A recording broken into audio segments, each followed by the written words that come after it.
Jadi aku akan menjelaskan kenapa aku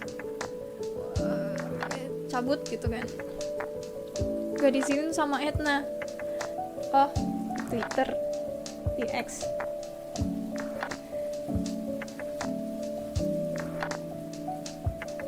Izin off.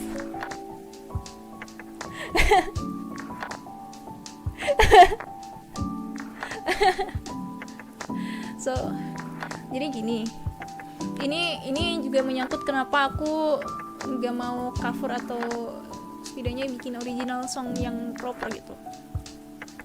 Jadi gini,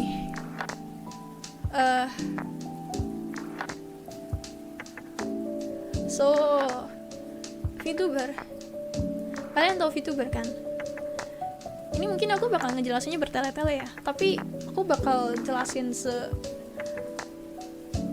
jelas-jelasnya yang beneran, yang bisa dicerna gitu, yang bisa diterima, meskipun nggak jelas banget sih. So you will be the last Indonesian member to graduate. Tapi ini ada alasannya. Ya aku pernah bilang gitu, tapi ya jadi gini ya, VTuber, kalian tahu kultur VTuber? Kultur VTuber itu ya gini kan, konsepnya itu VTuber itu membawa karakter anime untuk interaksi sama fansnya. Karena kalau misalkan anime biasa, dia ya udah gitu, seiyunya ya dia cuma ngisi doang gitu loh, dan terskrip gitu. Sedangkan kalau VTuber tidak begitu terskrip sama sekali. Ya mungkin emang ada role playingnya segala macam, tapi nggak begitu terskrip karena ujung-ujungnya pasti si jiwa VTuber itu ngikut sama jiwa seiyunya karena kelakuan seiyunya, ya kan. Dan yang ngebedain seiyu anime sama seiyu VTuber adalah seiyu anime itu kalian bisa cari siapa seiyunya. Kalau VTuber itu sifatnya anonimus.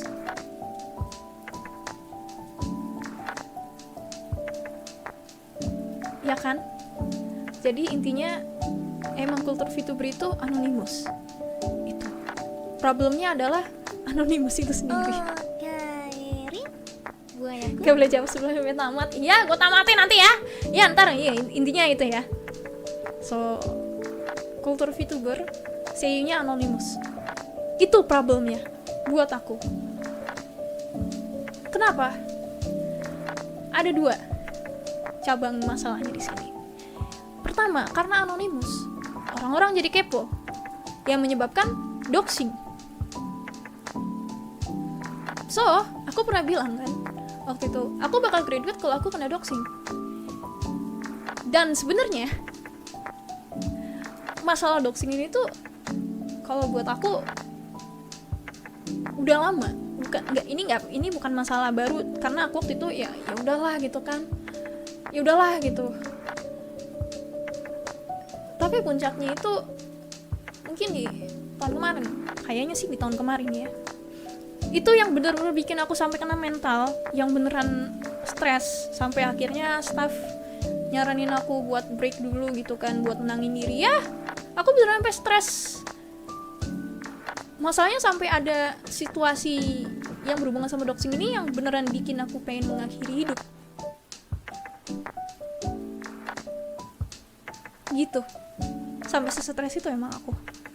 Tapi sebenarnya aku yakin masalah doxing ini bukan dari tahun kemarin doang. Tahun kemarin, awal pertengahan tahun kemarin itu mungkin puncaknya, tapi aku yakin awalnya kayaknya sih dari awal aku debut juga udah banyak yang ngubet-ngubet privasiku gitu. Tapi emang puncaknya tahun kemarin yang bikin aku beneran kena mental. Aku nggak tahu waktu tahun kemarin tuh break yang seminggu itu sampai mungkin 2 kali aku break gara-gara itu.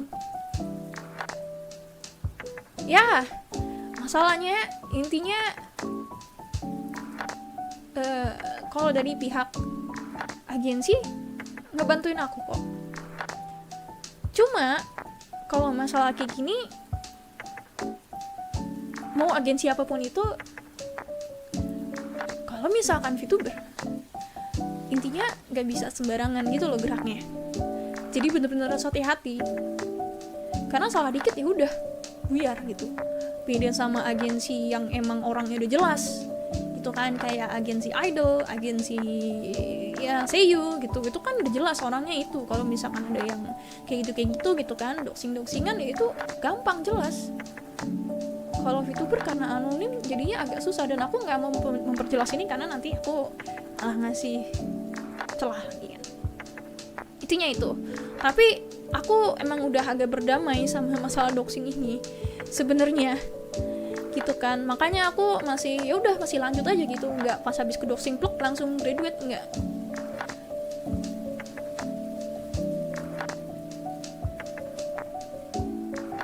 Gitu. Ini udah pernah sih. Lebih bahaya doxing atau bully? Dua-duanya sama aja sih. Dua-duanya sama aja intinya. Itu ya, itu masalah doxing pertama. Yang kedua, mungkin Zea pernah bilang, atau Hyuna mungkin pernah bilang di streamnya, kalau VTuber itu, kita itu, ya karena anonim ya, karena kita ini anonim, kita nggak bisa masukin apa yang udah kita kerjain di sini tuh ke CV kita, kayak portofolio. Apalagi aku sebagai brandingku, mungkin di sini kalian lebih kenal aku dari musikku kali ya. Ya, intinya aku tahu strengthku tuh di musik. Tapi masalahnya ini, problemnya, halo. Karena anonim, terus kalau aku bikin musik di sini terus tanpa aku dan ujung-ujungnya itu bukan punyaku, ya percuma juga gitu. Dan emang konsep VTuber kayak gitu loh, jadi anonim. Karena itu aku jadi nggak bisa ngeklaim apa yang udah aku bikin. Mirip-mirip aja, bukan mirip-mirip aja. Mungkin alasannya iya kali ya, tapi emang kayak gitu konsep VTuber tuh, karena anonimnya itu kamu nggak bisa ngeklaim apa yang udah kamu kerjain di sini. Dan sedangkan apa yang aku kerjain itu, strength pointku itu ada di musik. Dan bayangin aja, semua musik yang udah aku bikin di sini beneran bukan punyaku. Makanya aku nggak mau bikin cover, aku nggak mau bikin musik lagi karena itu.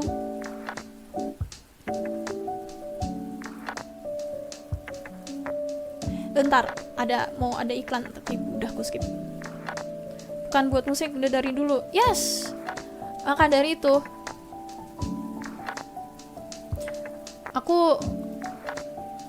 sejujurnya aku agak frustasi sih. Aku agak frustasi sebenarnya.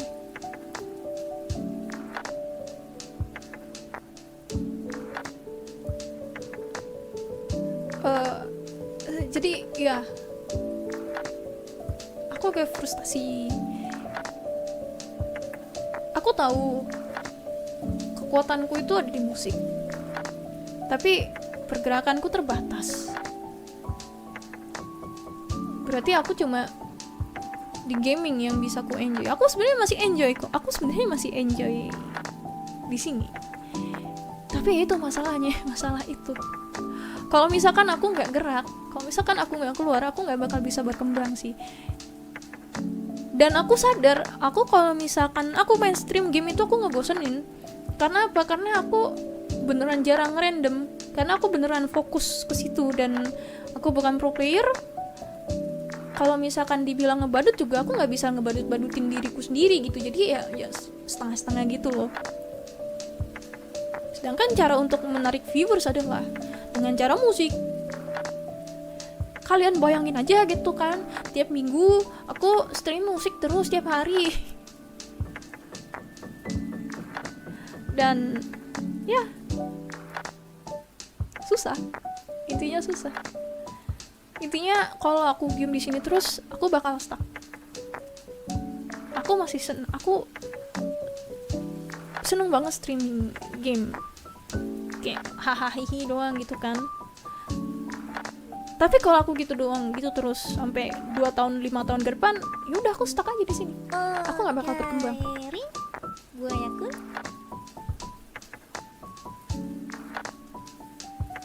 Ya asik sih sebenarnya.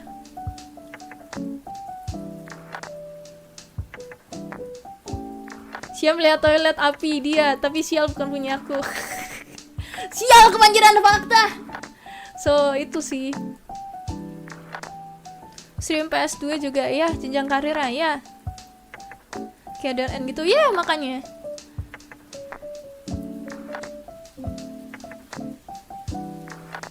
Bisa dimengerti. Itu dia makanya. Jadi ya itu. Apalagi sekarang target apa sih namanya? Pasarku itu orang lokal.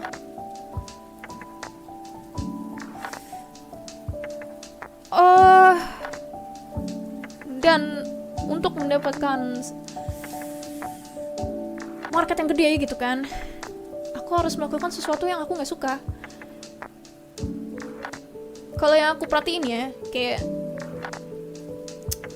intinya yang main internet, yang punya banyak waktu main internet kan itu kan pasti bocil ya.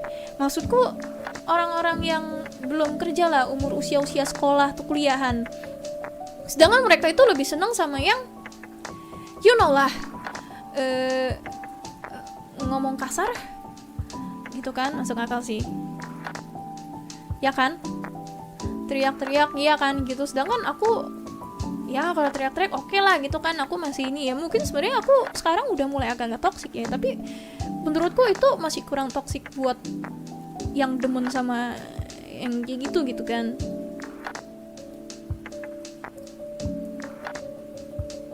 Gitu. Sedangkan aku nggak mau naik gara-gara itu. Terima kasih untuk ininya, super chatnya. Aku nggak mau naik gara-gara, intinya aku nggak mau ngikutin selera pasar yang kayak gitu, pasar Indo yang kayak gitu, karena beban moral sih. Nggak, lu bayangin aja ya, lu jadi content creator gitu kan, gaming, terus dengan gimmick ngomong kasarnya enteng banget itu, teriak-teriak gitu kan, terus penonton lu bocil-bocil yang baru puber yang sedang mencari identitas gitu, wah gitu, apa sih namanya, mencari identitas, terus lu open donate gitu kan, terus nanti si bocil-bocil ini donate ke lu karena tersugesti dari yang lain gitu kan. Pertama kita nggak tahu itu bocil dapat duit dari mana. Ya itu kayak waktu gua main warnet sih ya, itu gue nyisihin duit gua gitu kan. Jadi intinya buat aku untuk survive di konten gaming gini doang agak susah sih. So itulah kenapa